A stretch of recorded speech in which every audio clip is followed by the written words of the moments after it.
générosité, des talents et du cœur. C'est la sauce du jour sur studioqualita.com. Salut à tous, bienvenue si vous nous rejoignez. Aujourd'hui, nous avons mis à l'honneur Lionel Sidoun, voilà, ici présent. Bonjour Lionel. Bonjour.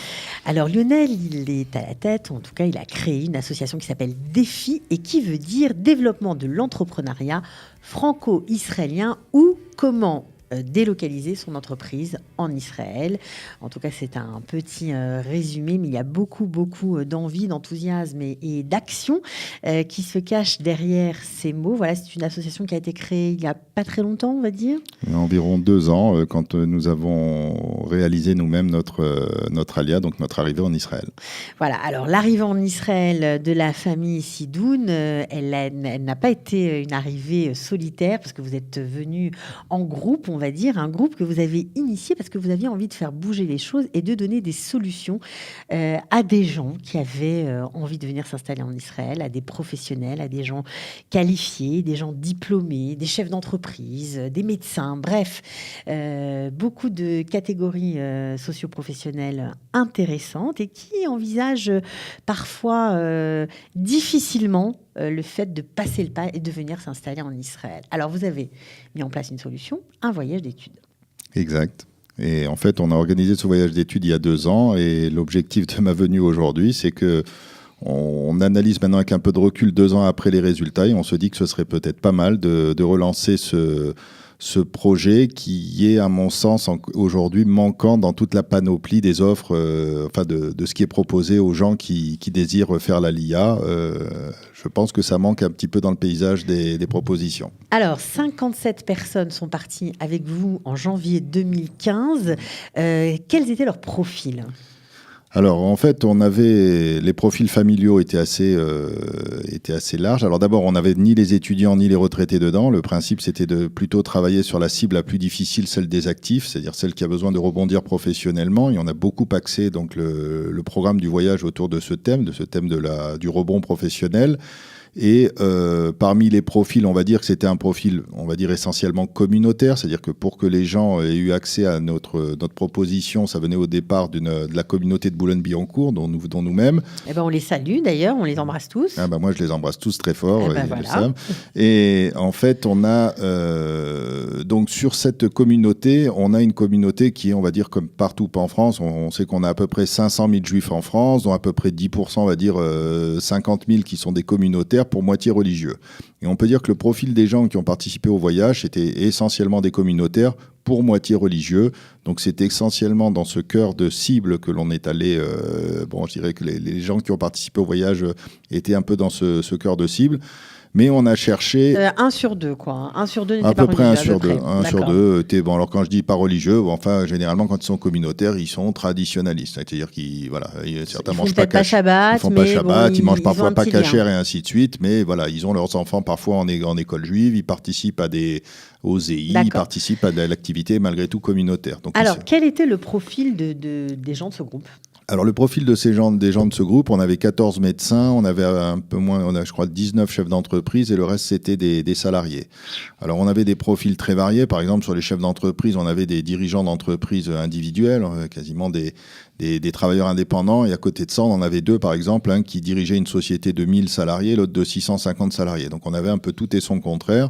Et on va dire pareil, parmi les salariés, le groupe des salariés, on avait des gens, des polytechniciens, parfois un qui dirigeait un service d'une banque avec 140 salariés, donc c'était en dessous de lui, comme on avait à l'inverse des gens avec des moins diplômés, avec des fonctions, des fonctions de... l'artisan, par exemple. L'artisan, c'est de l'indépendant déjà, mais non, des gens qui avaient des jobs de salariés, d'agents de maîtrise, pas forcément des fonctions de direction en tant que salarié ou des fonctions très pointues. Voilà. D'accord, ça pouvait être aussi des électriciens, par exemple. Oui, tout à fait. On en a un qui a franchi le pas parmi les électriciens. Oui, c'est exact. Ah, ok, c'est pour ça que j'ai pensé aux artisans. Alors, qu'est-ce qui les a motivés à participer à votre voyage et quelle était la spécificité du voyage que vous voulez absolument répliquer pour aider d'autres personnes à franchir le pas ?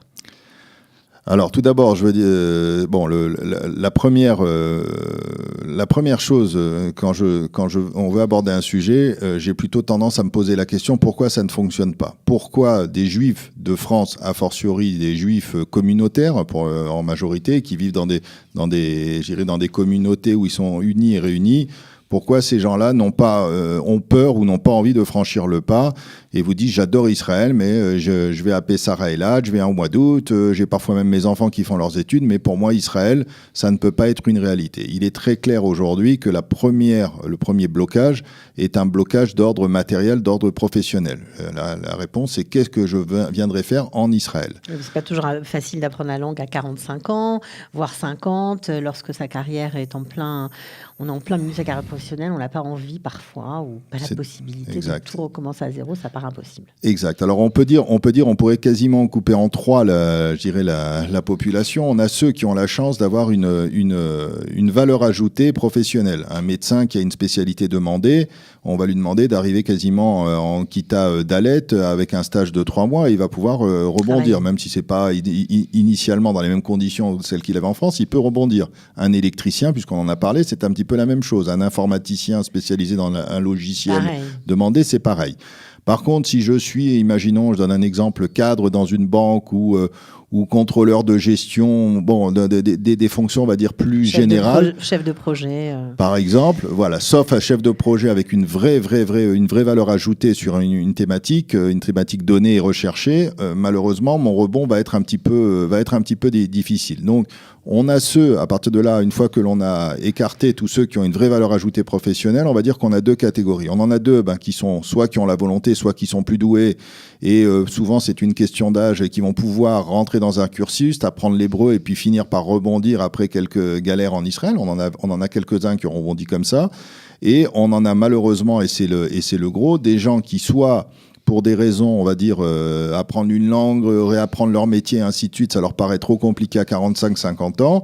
Et ces gens-là, ils vont avoir un véritable blocage. Et l'unique situation de déblocage que l'on peut avoir, c'est de profiter peut-être du fait qu'aujourd'hui, on est à l'époque du numérique, de l'Internet, de tout ce qui se fait à distance, de la digitalisation. C'est-à-dire aujourd'hui, la plupart des produits que je consomme, je rentre sur un site, je peux acheter, je peux... Ça veut dire profiter du télétravail, on va dire. Profiter du fait aujourd'hui que l'informatique et la téléphonie permettent, de quasiment piloter beaucoup d'activités à distance. Et l'idée... Alors c'est quoi? C'est l'Alia Boeing? Alors, ça peut être 2 choses. Ça peut être effectivement l'Alia Boeing, mais l'Alia Boeing, si c'est toutes les semaines, partir le dimanche, revenir le jeudi, pour ma petite expérience, en 2008, c'est ce que j'ai fait, je suis revenu en 2009. Pourquoi ? Parce que j'avais une épouse avec 3 enfants à l'époque, et qui devait élever seule des enfants, et je l'ai mis dans une prison dorée devant la mer, mais on a vécu, je pense que si on n'était pas revenu à ce moment-là, la structure familiale aurait implosé. Donc, quand on parle d'Alia Boeing, je dirais que l'idéal, c'est que ça ne dépasse pas 4-5 jours par mois. Idéal est qu'il ne faut pas aller bien au-delà, parce qu'après, derrière, ça déstabilise et la structure familiale et la personne qui fait l'Alia Boeing, entre guillemets, vit comme si elle venait au Club Med le week-end et puis et sa vraie vie professionnelle est quelque part c'est pas souhaité, en France. Donc, c'est pas très, très simple. Et ça nécessite, et ça, je l'ai beaucoup vu, une grosse partie des échecs, même quand c'est bien structuré, une Alia Boeing, que c'est pas permanent, que c'est une semaine par mois ou que c'est 2 fois 3 jours dans le mois, ça nécessite déjà une réalité absolue, c'est que l'épouse soit d'accord. D'accord, c'est-à-dire que j'ai malheureusement vu beaucoup de cas et des gens que je croise dans l'avion. Malheureusement aussi, on peut être d'accord au démarrage et puis quand on se rend compte de la difficulté, parce que malgré tout, on est seul, quoi. On est seul face aux enfants, face aux difficultés de la vie, tout simplement. Donc, tout à fait. C'est pas toujours facile d'assumer. Le mari revient comme un cheveu sur la soupe après. Oui, mais je pense que beaucoup d'Alia qui fonctionnent comme ça, il y a une volonté de l'épouse à un moment donné de dire allez, on y va, on sait qu'on va avoir des difficultés et ainsi de suite, mais je serai derrière toi. Si c'est la situation inverse qui se pose, que c'est le mari qui dit allez, je t'impose, voilà, on va en Israël et tu suis. Non, derrière, quand il va y avoir des difficultés, il va forcément y en avoir. et que tout le monde doit les prendre, s'il y a quelqu'un qui, au lieu d'être boosté derrière, va dire « Ah, mais tu vois, je t'avais dit, voilà, et ainsi de suite », ça devient très ça compliqué à gérer. Vite devenir un calvaire. Alors vous avez mis l'accent sur le fait qu'on pouvait, à notre époque, faire, grâce au télétravail, importer son entreprise en Israël ou continuer à travailler dans son entreprise en France. Bref, mettre un système qui pourrait fonctionner. Et lorsque vous avez organisé ce voyage d'études, vous avez tout fait pour que les gens puissent imaginer cette situation.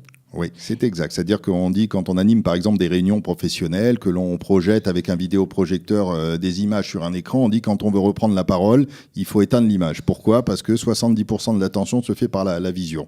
Donc pourquoi je fais ce parallèle ? Parce qu'en fait, si aujourd'hui je veux parler d'Alia à des juifs de diaspora, si je leur fais des cours théoriques sur le marché de l'emploi en Israël, sur la vie en Israël... Alors justement, vous n'avez pas été théorique, vous avez été très pratique et vous avez organisé ces quelques jours de voyage d'études en 2 parties. Alors le matin, c'était, on va dire, le personnel, la famille. Voilà, tout à fait. Donc où s'installer, quelle ville choisir, où les aller. Écoles, des cas concrets de famille qui étaient un peu la même configuration familiale. Comme on venait de Boulogne, on a même fait intervenir les anciens Boulonnais, ceux qui étaient là depuis 10 ans, qui savaient comment on vivait à Boulogne, pour nous dire exactement, avant même qu'on ait commencé à poser la question, ils avaient déjà la réponse parce qu'ils l'avaient vécu. Vous avez posé, on va dire, des repères pour les gens. Oui, des repères concrets, visuels et réels, effectivement. Pour pouvoir se projeter, on va dire, du côté personnel de la chose, du côté de la famille. Ça, c'était le matin, oui, tout à fait. Et l'après-midi ? Et l'après-midi, on avait 3 groupes, les médecins, les chefs d'entreprise et les salariés. En fait, on avait 3 groupes qui avaient des programmes différents, distincts. Je vais donner un parce que ce serait long de tout développer, mais si je vais faire les médecins. Les médecins, le premier jour, donc le lundi, on les a amenés l'après-midi rencontrer le professeur Yatsiv, qui est l'équivalent du président du Conseil de l'Ordre en France, et à Ramat Gan. Ils sont allés le rencontrer. Alors, on n'est pas arrivés comme des touristes. On avait à chacun leur CV, et on leur a adressé au professeur Yatsiv et à ses équipes tous les CV pour qu'en amont, quand ils sont arrivés, ils connaissaient chaque situation et ils ont pu leur dire voilà les équivalences. Toi, par exemple, tu es médecin généraliste. Si tu as 14 ans d'expérience et que tu es en Kita Dalet, tu as un stage de 3 mois et tu peux avoir ton équivalence. C'était très novateur parce qu'à l'époque, Kalita n'existait pas et l'équivalence des diplômes n'était pas du tout organisée pour les francophones. Et en tout cas, ça commençait à peine et c'était pas facile. Mais ça ne l'est toujours pas parce que vous voyez, j'ai donné un exemple du généralisme et on a eu un gynécologue qui est venu et il s'est avéré que lui, on lui a dit, quand en gynécologie en France, tu pratiques tel type d'acte qu'on ne pratique pas ici, mais à l'inverse, il y a tel type d'acte que tu devras pratiquer, sur lequel tu vas devoir repasser des UV. Donc, clairement, mais au moins, quand il est reparti, il savait exactement qu'est-ce qu'il devait repasser, qu'est-ce qui était acquis, et ainsi de suite. Donc c'était clair, vous avez clarifié les zones je leur ai permis de que ce soit pas de la théorie, mais que de manière concrète, tiens, s'il doit passer des actes de tel type, des opérations de tel type, il sait qu'il va devoir réapprendre ça, il sait ce que c'est, il sait ce qu'il va devoir sur apprendre. Les 57 personnes, combien ont fait leur alliance ? 20 familles. C'est énorme. Donc c'est plus que ça. Sur les 57, certains sont venus seuls, alors que derrière ils sont venus avec femmes et enfants, tous ne sont pas venus en couple, donc on peut dire qu'on a eu un taux de transformation d'un tiers. Alors, il serait très prétentieux de nous l'attribuer à tout prix. Non, mais disons que ça a aidé, ça a fait un déclic sûrement, et à se dire que c'était possible. Tout à fait. C'est-à-dire qu'on avait des gens qui avaient ça, évidemment, en arrière-boutique en tête, qui pensaient sérieusement. En plus, en 2015, on était en pleine vague d'antisémitisme en France et ainsi de suite. Mais ces gens-là avaient besoin d'avoir des réponses précises à leurs questions. Donc, je vais terminer les médecins. Le deuxième jour, le mardi après-midi, on les a amenés rencontrer des directeurs de Coupatrolim pour qu'ils comprennent l'assurance maladie en Israël, les différentes nomenclatures, qu'ils puissent l'interpréter par rapport à leur domaine d'activité. Et surtout le troisième jour, et là je veux remercier tout un groupe de médecins de Jérusalem qui nous a beaucoup aidés, notamment le docteur Dema. Beaucoup nous ont... Catherine Lederer et ainsi de suite. Pourquoi ? Parce qu'on a eu des médecins, si on avait par exemple un gynécologue, on avait un pédiatre, on a été chercher un pédiatre français installé en Israël depuis 10 ans et la pédiatre française qui devait faire ça, a passé l'après-midi avec pour comprendre de manière concrète les galères qu'elle allait avoir et comment elle allait y arriver par quelqu'un qui avait déjà vécu ça lui-même de manière concrète. C'est ça, donc en fait c'est un espèce de mentor que vous avez donné à chaque participant du groupe dans son domaine. Oui, tout à fait. Vous avez fait ça pour tout le monde, pour les 57 personnes. Tout à fait. Et quel travail ? Vous avez mis combien de temps pour l'organiser ? D'abord, j'étais pas seul. Mon épouse m'a beaucoup aidé. On avait aussi dans le comité où on travaillait ça depuis Boulogne. Bon, je vais remercier mon copain Robert Egenès, président de la communauté de Boulogne et directeur du CRIF, qui tenait beaucoup à faire réussir ce projet. Je vais évidemment remercier l'OSM qui, à un moment donné, qui vous a aidé à financer le voyage. Tout à fait. Quand ils ont eu bruit de ce projet, ils ont dit faut qu'on y aille, ça c'est novateur, et donc ils ont participé. L'Agent Juive aussi nous a ouvert leurs locaux. Ils sont venus participer à des réunions. Donc Elia Ouzonou connaît notre projet puisqu'il l'a vécu. Il l'a vécu au moment où on l'a initié, par exemple. Et surtout, je veux remercier quand beaucoup de gens ont eu bruit, comme Daniel Haïk, comme Olivier Rafovitch, comme je sais pas. Ils sont venus aussi, ils se sont rajoutés. Voilà, c'est ça qui était intéressant chez vous, parce que bon, c'est sûr que vous ne vouliez pas faire un programme, on va dire, on parlait que de religion, de sionisme, de grands idéaux, mais ça fait quand même partie de votre programme, parce que parfois vous avez eu quelques points comme ça d'intervention intéressantes pour donner des conseils sur Israël, mais aussi parler du sionisme, pourquoi on est là, de comprendre le pourquoi faire son alia pour mieux la réussir, on va dire ça comme ça. Alors j'ai presque réinversé l'idée, c'est presque un vœu pieux, je ne vais pas dire un rêve fou dessus. On sait que 90% des Juifs de France sont, dans le meilleur des cas, pour moitié, on va dire ce qu'on appelle de manière péjorative des Juifs de Kippour, c'est-à-dire ce sont des gens qui aimeraient que leurs enfants fassent des mariages juifs, ce sont des gens qui font les bar mitzvahs, les brit milah, les mariages. Mais ils sont détachés. Mais ils sont à l'écart de toute vie communautaire où c'est très occasionnel que ces gens-là...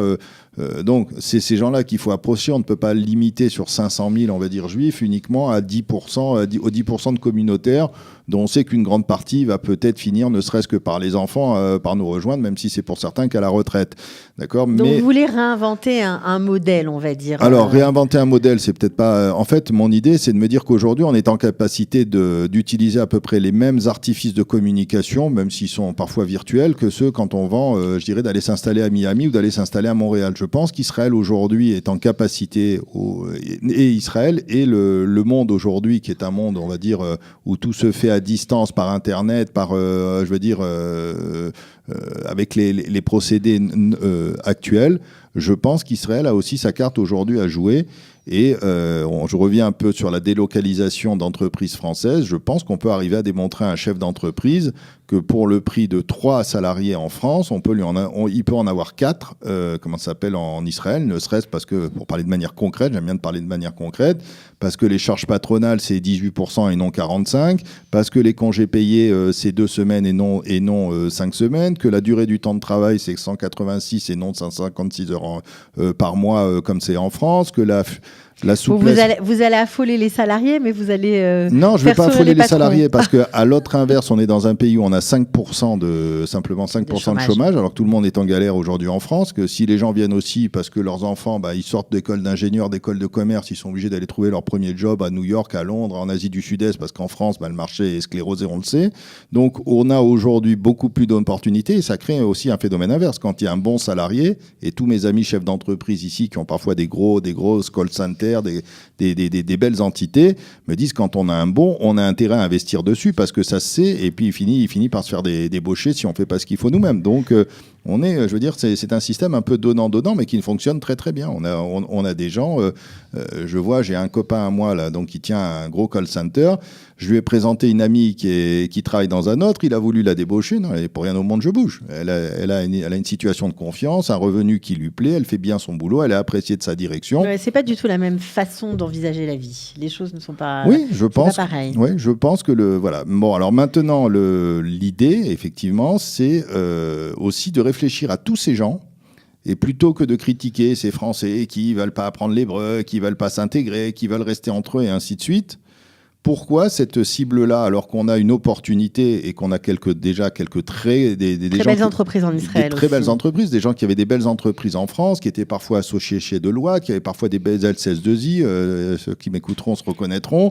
On va les taguer. Voilà, et donc qui aujourd'hui ont monté des belles structures, essayons d'en attirer d'autres comme ça, en leur démontrant un petit peu l'intérêt de cette formule. Et quelqu'un veut travailler dans une entreprise franco-française, Bon, alors je vais dire, la génération qui suivra, elle sera une génération qui, elle, sera beaucoup mieux intégrée. Voilà, mais parce qu'on voit quand vous parlez que vous faites allusion, bien sûr, aux call centers. Alors, les call centers ont été très, très décriés, mais on oublie que ce sont des vraies entreprises.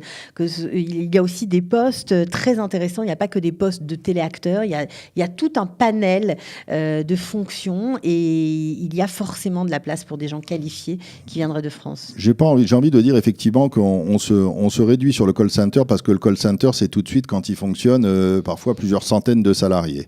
Mais on a beaucoup, je donne un autre exemple très concret. Imaginons, j'ai une comptable qui travaille depuis 15 ans dans un cabinet comptable en France et qui a son fils qui a 18 ans, qui a le bac, qui veut venir en Israël. Ils ont envie de tous venir. Quel va être le blocage de cette personne ? Je vais venir apprendre l'hébreu à 45 ans, je vais réapprendre le métier de comptable qui est différent et ainsi de suite. Elle ne se voit pas de rebond en Israël, d'accord ? Donc cette personne qui pourtant a une vraie compétence, qui est parfois reconnue, parfois depuis 15 ans dans l'entreprise où elle travaille, cette personne ne peut raisonnablement pas venir, sauf se dire, tiens, au lieu de faire de la comptabilité, je vais commencer à appeler pour vendre dans un call center quelque chose qui n'est parfois pas son profil, pas ce qu'elle souhaite faire. Maintenant, si cette personne, on trouve un expert comptable, pourquoi pas d'ailleurs son patron, accessoirement, et qu'on l'explique à ce patron ce que j'ai expliqué juste avant, c'est-à-dire qu'il va économiser à salaire net équivalent quasiment 20 à 25% en la faisant travailler en Israël et la plupart des choses aujourd'hui depuis la France, que ce soit le social, la TVA, la DSN, enfin tous ces trucs-là, elle peut les traiter complètement à distance. Je veux dire, je lui explique qu'il va avoir exactement la même chose pour 20 ou 25%. Alors maintenant, et ça c'est le rôle aussi peut-être de notre association ou d'autres qui ont déjà vécu cette expérience avec succès, d'amener un petit peu le modèle, voilà, quels sont les outils, voilà l'outil de travail à distance qu'il faut, l'organisation qu'il faut, l'outil de pilotage à distance. Et c'est très marrant d'ailleurs, pourquoi j'arrive sur ce registre, parce que vous voyez, même dans les chefs d'entreprise, on voit que c'est pas une science exacte. J'ai eu des gens qui nous ont approchés qui étaient opticiens, d'autres il avait restaurant, l'autre il avait pharmacie, l'autre il avait, je sais plus, on a eu des domaines divers. Et on s'est rendu compte d'une chose, c'est que dans des mêmes métiers, on peut avoir une réponse diamétralement opposée. Je donne un exemple, que ce soit un opticien, un pharmacien, peu importe. Je vais prendre un opticien. Un opticien qui n'a qu'un seul magasin d'optique en France et où la clientèle, quand ils viennent chez lui, ils viennent pour lui parce qu'ils le connaissent, parce qu'il est bichonne et ainsi de suite. Il est évident que cette personne-là, s'il fait son alia, sauf à avoir une assistante ou déjà quelqu'un vraiment de confiance, et son affaire risque de s'effondrer. Si on prend quelqu'un qui a aujourd'hui, on va dire, 3 ou 4 magasins d'optique, 3 ou 4 restaurants, 3 ou 4 pharmacies. Ça fait déjà longtemps que cette personne, c'est pas une pieuvre, il peut pas être dans 4 magasins en même temps, qu'il a déjà les outils où il délègue à quelqu'un, où il peut regarder en temps réel ce qui se passe, où il a parfois des caméras, où il a un outil de gestion qui fonctionne. Cette personne donc est déjà... à la limite, c'est plus facile, beaucoup plus facile pour lui. Oui, ce sera beaucoup. Et pourtant, je suis en train de parler de 2 opticiens, de 2 restaurateurs, de 2 Bien pharmaciens. Sûr. C'est le même métier, d'accord ? Mais l'idée, c'est comment arriver à travailler de sorte à structurer une activité pilotée à distance ou pouvant... alors, j'ai discuté avec des copains qui sont dans cette situation-là. J'en ai un qui a 5 ou 6 supermarchés en France. Sa femme a 7 pharmacies aussi. Enfin, c'est quelqu'un qui a de très belles affaires en France. Il me dit, j'ai aucun problème à rentrer 1 semaine par mois pour rencontrer les gros fournisseurs. Il me dit, le seul problème, c'est 2 fois par an, j'ai l'urgence. Voilà, j'ai le jour où, on ne sait pas pourquoi, j'ai 3 caissières malades parce qu'il y a une grippe, il y a un dégât des eaux en même temps. Bon, voilà, il me dit 2 fois par an, il faut que je prenne un billet en urgence, qui me coûte les yeux de la tête puisque je le prends en urgence et que je débarque pour régler les trucs. Mais c'est rien. Ça se gère. C'est rien, 2 urgences par an. Alors justement, on a parlé quand même des différents profils, des motivations, évidemment. Vous les avez exposées très bien et très clairement du fait que oui, c'est possible, même si on a un job établi, même si on a une carrière, même si on est compétent avec un niveau de compétence assez élevé, c'est possible. Juste revenir sur les profils de ces 20 personnes qui sont arrivées en même temps que vous il y a 2 ans et faire un petit bilan. Ça va pour eux? Ils sont contents? Ils sont toujours sur là? Sur les 14 médecins, il y en a 4 qui ont franchi le pas. J'ai notamment un couple. Donc tous ont rebondi, tous sont aujourd'hui en poste. Il y en a même certains qui se sont découverts des vocations, puisqu'il y en avait un qui était pédopsychiatre et qui maintenant est quasiment devenu journaliste vedette chez I24 News et sur la télé Anatel. Enfin, on le voit partout, à mon copain à nous.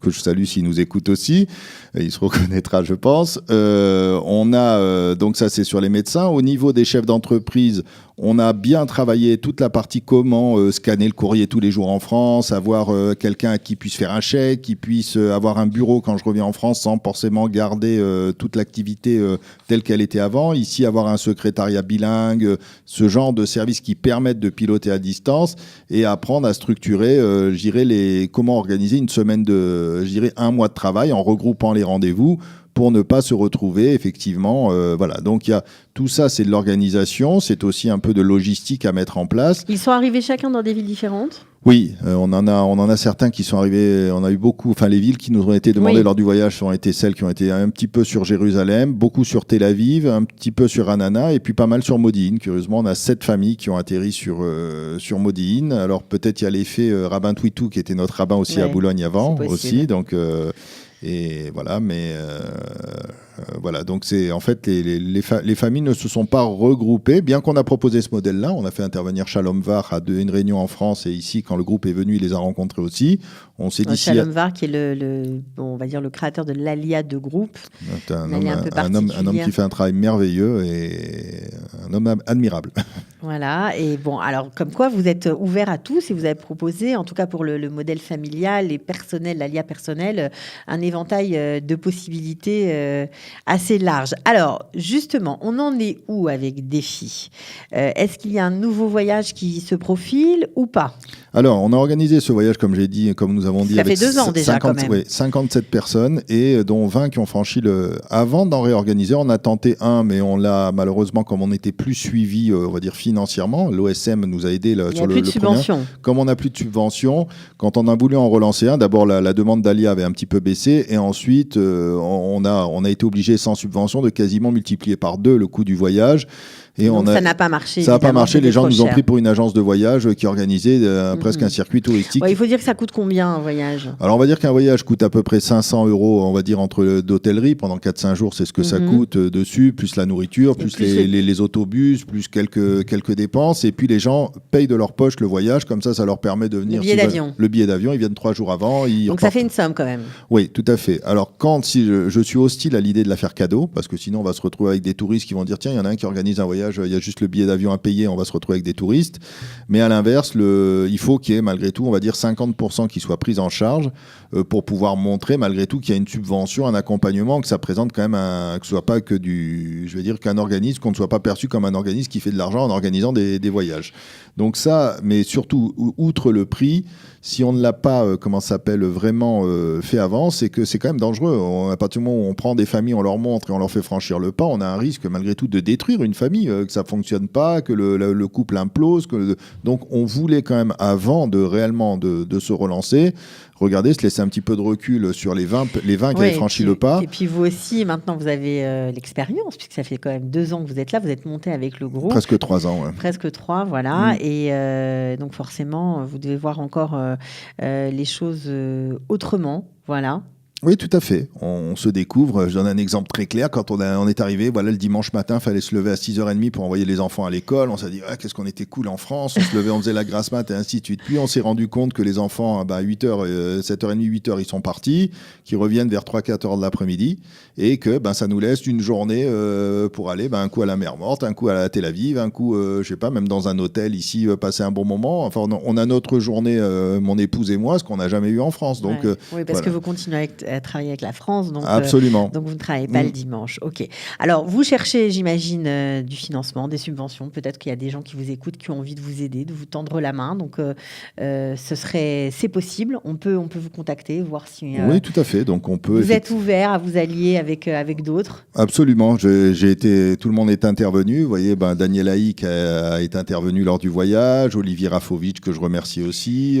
Tout le monde vous a tendu la main. Je ne sais pas si on a vu les photos, mais il y avait aussi la mairie de Jérusalem, on les a vus tout à l'heure. Oui, Jérusalem, Ranana, alors Modi'in, pareil. Voilà, dans on a eu un accueil qui a été franchement merveilleux. Les gens étaient ouverts à nous ouvrir la porte. Et puis, outre tout ce qui est officiel, le nombre de gens qui, à titre personnel, Je veux dire, l'électricien en a rencontré un autre électricien, le médecin dans telle spécialité en a reçu un autre. On sent une vraie volonté chez les Français d'Israël de dire, tiens, si on peut donner la main à nos frères de France qui ont peur de monter et leur montrer comment ça marche ici, j'ai été assez interloqué par la bonne volonté et puis même les tapis rouges que l'on a reçus de personnes quand on leur posait la question. Bon, alors maintenant que vous vous êtes posé, Lionel Sidoun, en Israël, vous êtes prêt à relever le défi, c'est le cas de le dire, et à recommencer, pourquoi pas, un autre voyage d'études pour d'autres qui sont peut-être sur les starting blocks, qui se tâtent encore un peu, on ne sait pas, et qui aimeraient voir si tout à fait. C'est-à-dire l'idée, c'est pas de donner du rêve et puis de dire vous avez l'antisémitisme. Mais du concret. Mais leur dire c'est difficile, mais c'est possible. Voilà un exemple concret qui vous ressemble et qui a réussi. Voilà, même s'il a pris quelques claques, même s'il a pris parfois des grosses claques, mais au final, voilà, il est encore là et ça fonctionne. Et il va vous raconter par où il est passé. Sans regret. Et sans regret. Bon, il y a toujours, je veux dire, est-ce que... C'est pas la même vie, mais c'est sans regret quand même. Absolument. Ça veut pas dire qu'il faut, et d'ailleurs c'est interdit, je crois même par dans notre religion, que de dire, tiens, y a rien qui m'énerve plus que ces Français d'Israël qui crachent d'insulte sur la France. Non, les gens ne dénigrent pas. Il y en a quelques-uns comme ça, mais bon, nous, maintenant, je pense qu'aujourd'hui, au moment où on parle, l'économie israélienne est à un niveau où elle a atteint, voire dépassé l'économie française, comme il y a 20-25 ans, c'était l'économie israélienne qui avait atteint la Russie. Et je pense que c'est notre tour maintenant, aux Juifs de France, de trouver les bonnes passerelles pour arriver. C'est notre tour d'arriver en Israël. Bon, alors sur ces bonnes paroles, on va se quitter. Merci beaucoup Lionel Sidoun.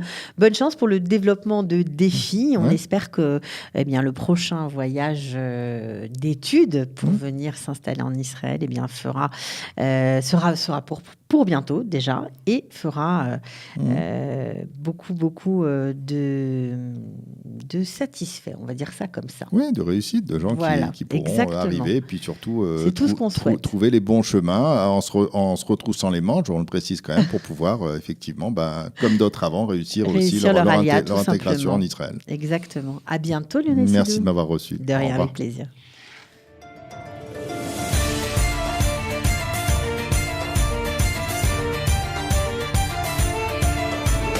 De la générosité, des talents et du cœur, c'est la sauce du jour sur studioqualita.com.